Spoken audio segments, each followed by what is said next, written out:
Alright, so day 4 of Inktober, the prompt is freeze, and of course there was only one logical subject for this word. I had to go with everyone's favorite ice queen, Elsa. Really, this one I kept fairly simple, nothing particular, no like weird storyline or anything. I just wanted to have her being her beautiful self and, of course, casting some ice magic. So it's almost just a fashion illustration. It's pretty simple, just showing off her awesome outfit, putting in her iconic braid, nothing too crazy pose-wise, and then I just added a swirl of icy magic in the background that kind of spirals around her. I wanted to keep this one fairly simple. I didn't want to go too crazy. I want to make sure that she just stays pretty and soft, but keep that magical quality happening. It's definitely not sort of the licensed style of Elsa, it's definitely more my fashion illustration style. So she looks a little bit different, but I think she's obviously very recognizable. I didn't go crazy with the shading, I mostly just did a little bit of texturizing basically. You know, the sparkly sort of beaded quality of her top, the glittery icy quality on her cape, and of course all the ice magic.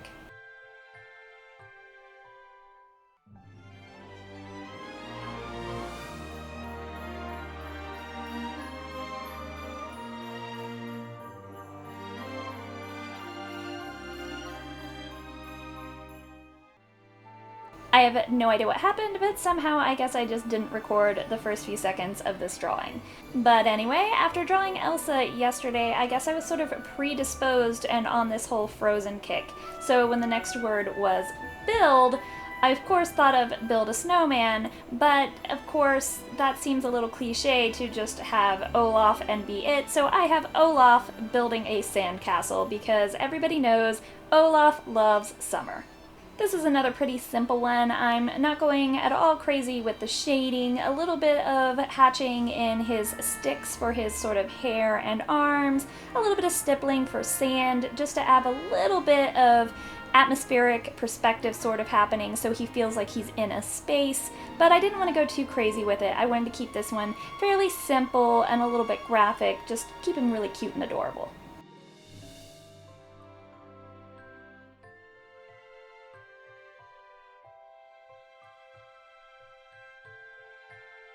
Not gonna lie, the prompt of husky was a little bit difficult, but I ended up, for some reason, latching onto Ursula. She's a bigger, voluptuous woman, but she's also fabulous and glamorous, so I thought I could have a lot of fun with this one. I didn't look for a lot of reference pieces, and I'm honestly not exactly sure how many tentacles she's supposed to have, and I kind of am not actually sure how many I ended up going with. I basically just filled in the space how I thought would be fun and aesthetically pleasing. This one's definitely going to be very high contrast. There's a lot of black to Ursula's character design.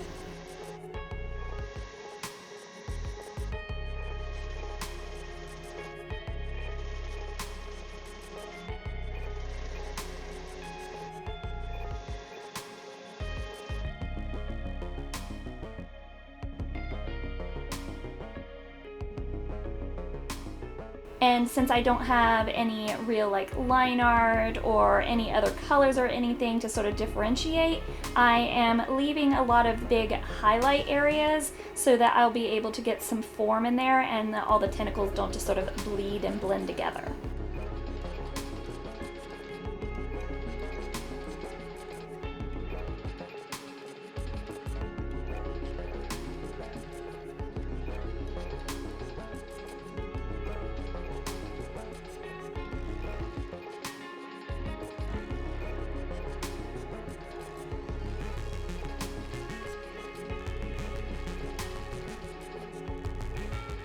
Other than a few hatch marks in those highlights on all of her black tentacles and dress area, I'm not going to do a whole lot of shading, just some very basic little stippling here and there just to add a little bit of form to her, but I'm keeping her very high contrast.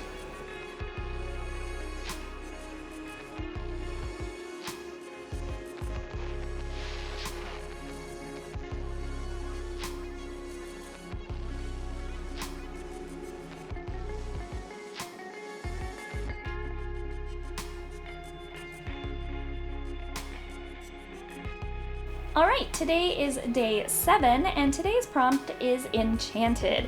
Initially, I was thinking the enchanted rose from Beauty and the Beast, but I kind of feel like that wasn't a whole lot of fun for me, so I decided instead my mind kind of made the leap from enchanted rose to her enchanted mirror. So I went with that, and I first just drew Belle holding the enchanted mirror, but again, that was feeling a little blah, and I didn't really know what I wanted to do with sort of a background or something, because she was just sort of floating in space holding a mirror. So for some reason, I decided to sort of put the outline of the mirror around her. I was thinking, oh, that's kind of fun. It's like a little frame for her. It makes a fun little vignette. And now I kind of just feel like Belle's sort of taking some kind of weird mirror selfie. So it's a little weird, it's a little odd, but I guess it kind of works, and at least she's not just completely floating in space, but yeah, what can you do?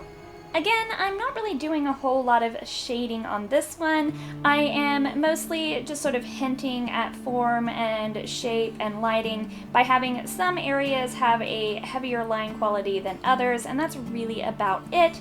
But I did want to shade in part of that enchanted mirror outline to again give her plenty of like space so that she's not just sort of floating into a void, but having it be a very linear like this, I thought that might sort of portray some energy and some of the magic of the mirror.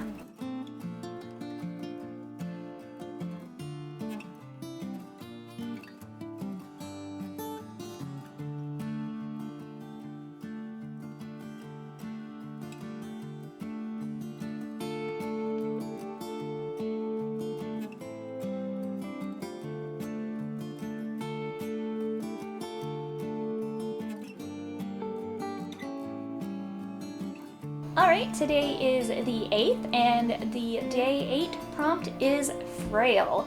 And this one was a weird one for me to come up with because there's not a lot of Disney characters that are frail, really, and even if they are, they're usually a little more minor character or just not very aesthetically very fun. But then I really somehow thought of the skinny Steve Rogers from Captain America, and I totally latched onto that. I like the contrast and the irony here that even though the word is frail and he's skinny and he's weak, he's also so very strong, like mentally and emotionally, and just sort of leading up to that foreshadowing of him being the awesome Captain America.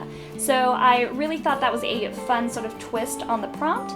And I wanted to keep the background in this fairly simple. I didn't want to draw the entire alley or anything. I instead opted for these sort of radiating rays, so it would feel kind of like that pow, boom, sort of classic comic book sort of starburst shape of action.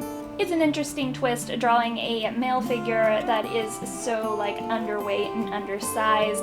It's a little unusual. You don't draw that a lot, even in like sort of my male fashion drawings that I do. Usually they're a little bit more like fit, not necessarily big and buff like a typical like Captain America look, but not usually quite so scrawny either. So it was something that was an interesting challenge for me that I haven't really done a lot of, so that was interesting and fun.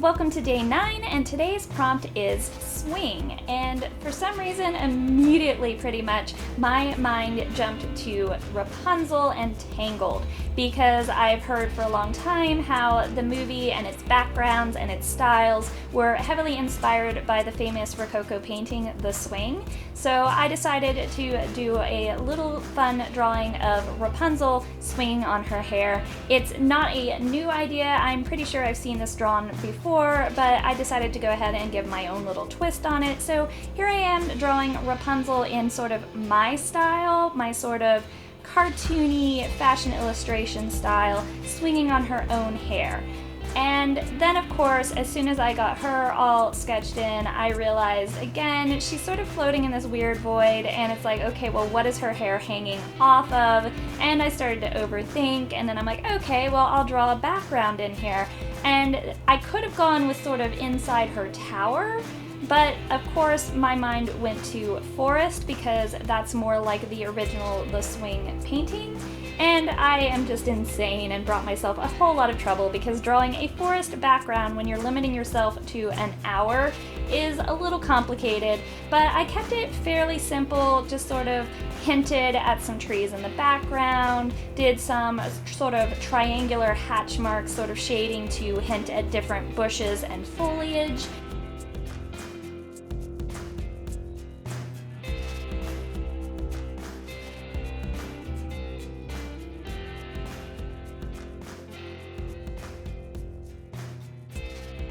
Overall, I think I'm pretty happy with where it ended up. It is a lot of fun, and because I knew the background was going to be so crazy by the time I started working that in, I kept the shading and the line work and everything on Rapunzel pretty simple so that hopefully she would stand out as a little bit lighter against that darker foresty background.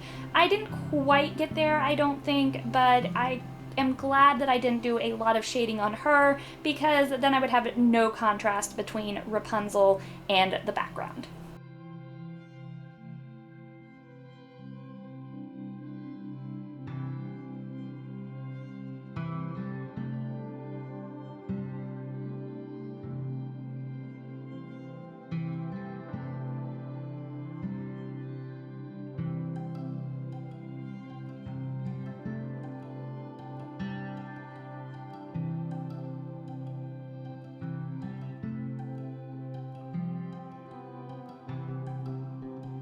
Alright, so we're up to day 10, which should complete my first full week of Inktober, and I'm just really relieved and glad that at least I've made it this far. Hopefully I will complete all 31 videos, so stay tuned for that, cheer me on, please encourage me to keep going. But today's prompt is pattern, and of course I immediately thought polka dot. I'm a big, huge fan of polka dot and leopard print, but there's obviously a lot fewer leopard print characters, and there's a lot of polka dot in Disney, and particularly the Queen of Dot herself, Minnie Mouse. So this is really just sort of a fashion illustration of just some random cute little girl, but she is dressed in a very Minnie Mouse inspired outfit. This isn't particularly meant to be Minnie Mouse, just sort of a cute fashion inspired by Minnie Mouse. I decided to play up the pattern aspect and the polka dot aspect by not only having her standing in what kind of looks like a sort of spotlight circle, but then also adding some big polka dots across her background by tracing various lids and caps that were in similar but slightly different sizes. And that finishes up day 10 pattern with my Minnie Mouse fashion outfit. I hope you enjoyed this video. Stay tuned, every Thursday of this month will be my Inktober speed paints with my other more regular content every Monday. Have a beautiful day, and I'll see you next time.